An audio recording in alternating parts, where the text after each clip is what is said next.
ஏதோ இவளும் மீடியா ஃபீல்டில் தான் இருந்தால் இப்போ எனக்காக சாக்ரிஃபைஸ் பண்ணிட்டு லைக் அவள் வந்து இப்போ ஐடி ஃபீல்டில் இருக்கா. ரெண்டு பேரும் மீடியாவில் இருந்தால் செட் ஆகுமான்னு ஒரு பாயிண்ட் ஆஃப் டைம்க்கு மேலே யோசிச்சோம். லைக் மீடியா குவிட் பண்ணியாச்சு. லைக் ரொம்ப ஆசையாக நியூஸ் ரீடிங் அப்பெல்லாம் கற்றுக்கிட்டு பண்ணிட்டு இருந்தேன். ஹாட்ஸ்பாட் 2 வேற லெவல் ரெஸ்பான்ஸ். யாரா இந்த பையன் எங்க இருந்துடா வந்தான், லைக் அந்த மாதிரி ஒரு கவுண்டர்ஸ்லாம் வந்து ஒவ்வொரு சீனுக்குமே. அதுவும் படத்துல வந்து அஸ்வின் சார் அவங்களோட போர்ஷன்ஸ் தான் ரொம்ப ஹைப் எக்ஸ்பெக்டேஷன்ஸ். அந்த போர்ஷன்ஸ்ல வந்து ஒரு கலக்கிட்டீங்க. ஸோ அந்த எக்ஸ்பீரியன்ஸ் எப்படி இருந்தது? எல்லாரும் நம்மளை கேட்கும் போது நமக்கு ஒரு மாதிரி இருந்தது, கில்ட்டாக இருந்தது. ஒரு நம்ம நல்லா பண்ணலையோ, நல்லா தானே பண்ணியிருந்தோம்.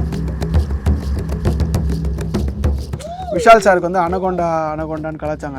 இப்போ அவரே மார்க்காண்டினி படத்தில் அது சொன்னதுக்கப்புறம் அது யாரும் அவ்வளோவா பேசுறதில்ல. ஸோ அது ஒர்க் அவுட் ஆகுமோன்னு சரி ஓகே அப்படின்ட்டார். அப்படியே ஓகேன்ட்டார். அவர் பெருசாக அது யோசிக்கல. அடுத்த நாள் ப்ரெஷ் ஷோக்கு போகிறேன்.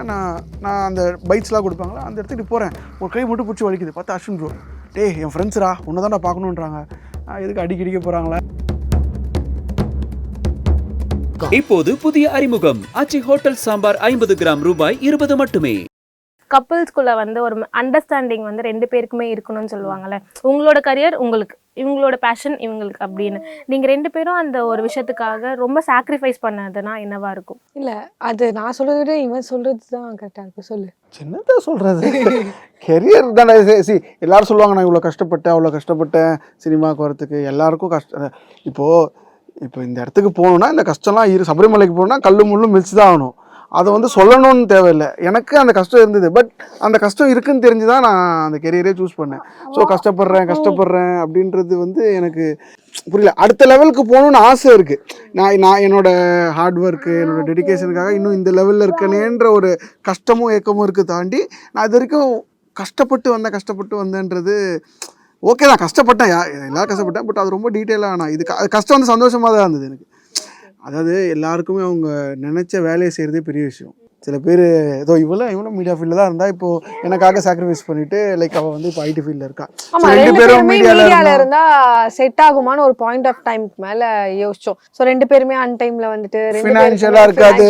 2 பேரும் டைம் ஸ்பெண்ட் பண்ண முடியாது. லேட் நைட் ஷூட் முடியும்.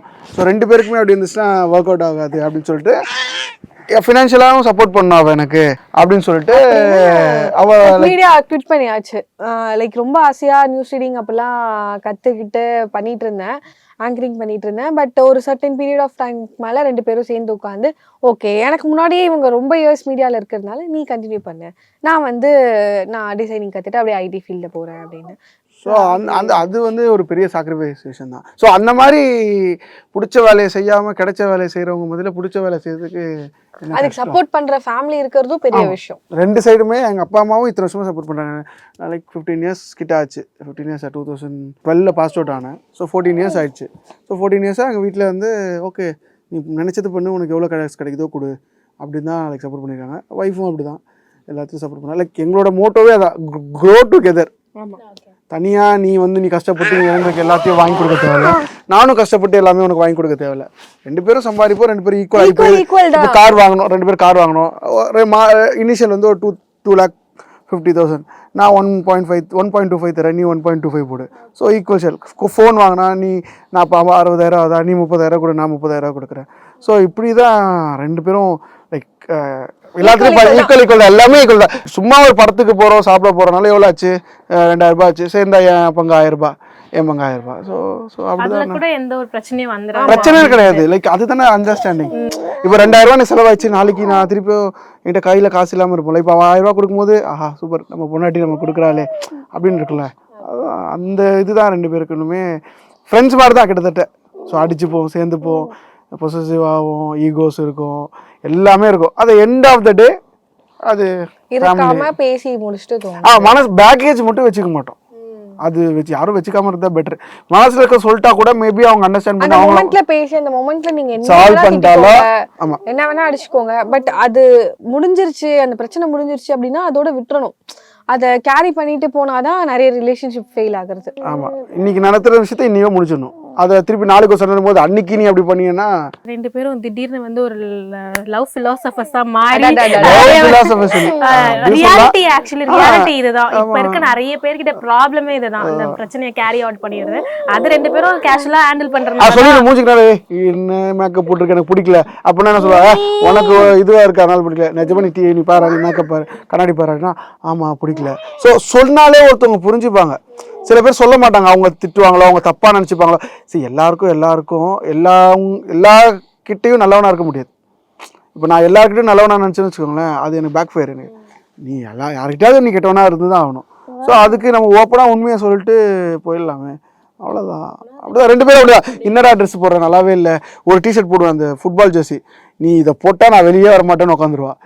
நம்ம என்ன பண்ணணும், நான் இதான் போடுவேன்னு வர முடியாது. சரி ஓகே அவளுக்கு இது பிடிக்கல, சரி ஓகே மாற்றிப்போம். அப்போ மாற்றிட்டோம்னா இது நல்லா இருக்குவா போகலாம். ஸோ இப்படி கிவ் அண்ட் டேக் இருந்தால் பெட்டர். நீங்க நார்மல் கப்புள்ஸா இல்லைனாலும் நீங்க ஒரு நல்ல கப்பலா இருக்கீங்க, ஒரு லவ்லி கப்பலா இருக்கீங்க. அந்த அண்டர்ஸ்டாண்டிங்னாலலாம் வந்து ரொம்ப அழகான ஒரு விஷயமா இருக்கு. ஸோ நான் வந்து இந்த லவ் அந்த இதெல்லாம் தாண்டி அண்ணா அவங்களோட கரியர் பத்தி சொல்லணும் அப்படின்னா இப்போ ஹாட்ஸ்பாட் 2 வேற லெவல் ரெஸ்பான்ஸ். யாரா இந்த பையன் எங்க இருந்துடா வந்தான், லைக் அந்த மாதிரி ஒரு கவுண்டர்ஸ்லாம் வந்து ஒவ்வொரு சீனுக்குமே. அதுவும் படத்துல வந்து அஸ்வின் சார் அவங்களோட போர்ஷன்ஸ் தான் ரொம்ப ஹைப் எக்ஸ்பெக்டேஷன்ஸ். அந்த போர்ஷன்ஸ்ல வந்து ஒரு கலக்கிட்டீங்க. ஸோ அந்த எக்ஸ்பீரியன்ஸ் எப்படி இருந்தது? ஆக்சுவலாக 1ல் பண்ணியிருக்கேன், ஹாட்ஸ்பாட் 1ல் அந்த தேர்ட் ஆந்தாலஜி தக்காளி சட்னின்னு சொல்லி ஜெரனியர் நான் சுபாஷ் ப்ரோ 3 பேர் பண்ணியிருந்தோம். ஸோ அதுவே நல்லா போச்சு. அதுக்கப்புறம் விக்னேஷனை வந்து தனியாக கூப்பிட்டு நான் அடுத்த ஒரு ஃபுல் லென்த் ஆந்தாலஜி இல்லாமல் ஃபுல் லென்த் மூவி பண்ணுறேன், அதில் வந்து பண்ணுறடா அப்படின்ட்டாங்க. அப்புறம் நான் ஃபாலோ பண்ணேன். அப்புறம் இல்லைடா அது கொஞ்சம் அப்புறம் பண்ணலான் இருக்கேன் அப்படின்னாங்க. சரி ஓகேண்ணா நான் விட்டுட்டு அதுக்கப்புறம் நம்ம ஒருத்தர் பிரச்சனை பண்ணல. அப்புறம் எனக்கு தெரிஞ்ச சர்க்கிளில் ஹாட்ஸ்பாட் 2 பண்ணுறாங்களே நீ இல்லையே, ஹாட்ஸ்பாட் 2 பண்ணா நீ இல்லையான்னு கேட்டேன்.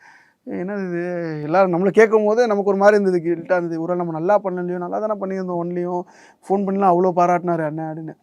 அப்புறம் சுபாஷ் ப்ரோ அவர்கிட்ட கேட்டேன், ப்ரோ இது மாதிரி 2 பண்ணுறாங்களா, என்னை கூப்பிடவே இல்லை ப்ரோ என்னையே கூப்பிடல ப்ரோ, நீங்கள் என்ன ப்ரோ அப்படின்னு. அப்படியே ப்ரோ இல்லை ஹாட்ஸ்பாட் 1ல் பண்ண யாருமே ஹாட்ஸ்பாட் 2ல் இல்லை.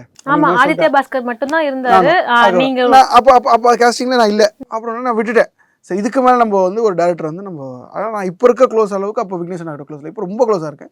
அப்போ நான் அவ்வளோ க்ளோஸ் இல்லை. அண்ணா என்னன்னா நான் வந்து ஏன்னா அவரும் சீனியரில் கலக்கும்போது யார் லைக் அது இது எல்லாமே அவரும் சீனியர் விஜய் தானே. ஸோ அதுக்கப்புறம் ஒரு நாள் அப்படியே ஏதோ ஒரு விஷயமா வெளில போயிட்டு வந்தேன். அண்ணாட்ட வந்து கால் எடுத்து கால் எடுக்கிறதுக்கு முன்னாடியே ஹாட்ஸ்பாட் 2 தான் இருக்கணும், ஹாட்ஸ்பாட் 2 தான் இருக்கணும், ஹாட்ஸ்பாட் 2 தான் இருக்கணும். அமர் ஃப்ரீயாடா அப்படின்னு. ஆமாண்ணா ஹாட்ஸ்பாட் 2ல் சின்ன ரோல் இருக்குது பண்ணுறியா? பண்ணுறேண்ணா. இல்லை ஹாட்ஸ்பாட் 1 அளவுக்கு இருக்காது. ஐயோ பரவாயில்லண்ணா நான் பண்ணுறேண்ணா. சரி நீ ஆஃபீஸ் வா, 2-3 நாள் கழிச்சு ஆஃபீஸ் வாங்க. அப்புறம் ரூமுக்குள்ளே போய் ஸ்கிரிப்டெல்லாம் ஒரு லேப்டாப்பில் போட்டு காமிச்சார், நீ இதை படித்தா எனக்கு ரொம்ப பிடிச்சிச்சு. அந்த நிறைய அஸ்வினோட பாட்டு. ஸோ யார் நான் லீடு பண்ணுறேன். சரி ஓகே இந்த ஃப்ரெண்டு கேரக்டர் பண்ணுமா நான். இல்லை ஃப்ரெண்டு கேரக்டர் வேறு ஒருத்தர் பண்ணார்.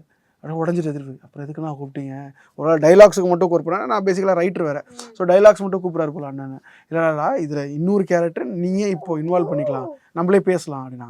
அப்புறம் நானும் அவர் பேசுகிறோம், ஒரு பேச்சுலர் ரூம்டான்றாரு. சரி நான் ஒரு அசிஸ்டன்ட் டேரக்டராக இருக்கலாமா, இல்லை ஒரு ஸ்விக்கி சொமேட்டோ ஓட்டுற பையனாக இருக்கலாமா, இல்லை லவ்வே பிடிக்காத ஒருத்தர் குடிச்சுனே இருப்பான் ஒரு கேரக்டர். நம்ம பேச்சுலர் ரூமில் பார்ப்போம்ல சில கேரக்டர், அந்த கேரக்டராக சொல்லிட்டு இருக்கேன். இது நல்லா இருக்கா, இது ஒர்க் அவுட் ஆகும். ஆனால் நீ பேசினாலே கவுண்டர் தான் இருக்கணும், லவ் பிடிக்கூடாது, பொண்ணுங்களை பிடிக்கூடாது, பண்ணிடலாம் அது பக்கா நான் பண்ணிடலாம். அந்த கேரக்டர் மட்டும் ஃபிக்ஸ் பண்ணிவிட்டு நான் லைக் ஸ்கிரிப்ட் எனக்கு காமிச்சிட்டேன். ஸோ 1 வீக்காக நான் நீங்கள் டெவலப் பண்ண கேரக்டர். ஆமாம் ஓகே. அந்த கேரக்டரைசேஷன் மட்டும் நாங்கள் பேசணும், அந்த ஆர்க் எப்படி இருக்குன்னு மட்டும். 30 மினிட்ஸ் படம் தான் அது, ஆந்தாலஜியில் சின்ன கதையில் ஆர்க்லாம் இருக்காது, அந்த கேரக்டர் இப்படி இருக்கும். அதனால் நான் ஃபுல்லாக ஒர்க் அவுட் பண்ணிட்டு அண்ணன் எடுத்துகிட்டு வந்து சொன்னேன். ஃபஸ்ட்டு ஒரு 2 ஜோக்கு ஓகேடானாரு. 3ஆவது ஜோக்கு அந்த டிங்க்குன்னு ஒரு மேட்டரில் அதில் பிளாஸ்ட் ஆகிட்டார்.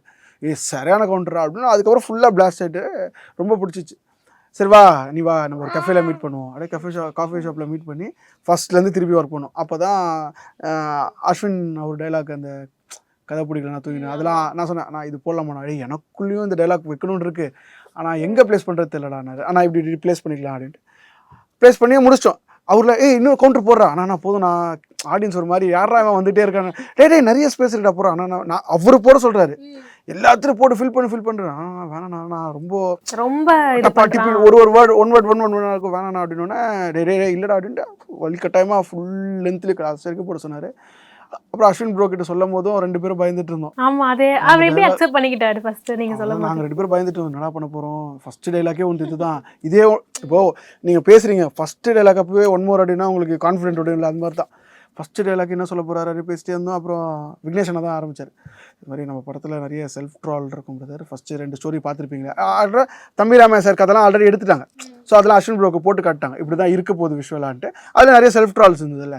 ஓகே அஸ்வின் ப்ரோ அப்படின்ட்டு சரி ஓகே ப்ரோ ஒன்றும் பிரச்சனை இல்லை, ஆனால் டைலாக்கை சொல்லணுங்க செல்ஃப் ட்ரால் இருக்கு மட்டும் சொல்லியிருக்கோம். சரி ஸ்கிரிப்ட் ரைட்டிங் ஆரம்பிக்கலாம் அப்படின்னா 2 பேரும் இப்படி பார்த்துட்டு இருக்கோம்.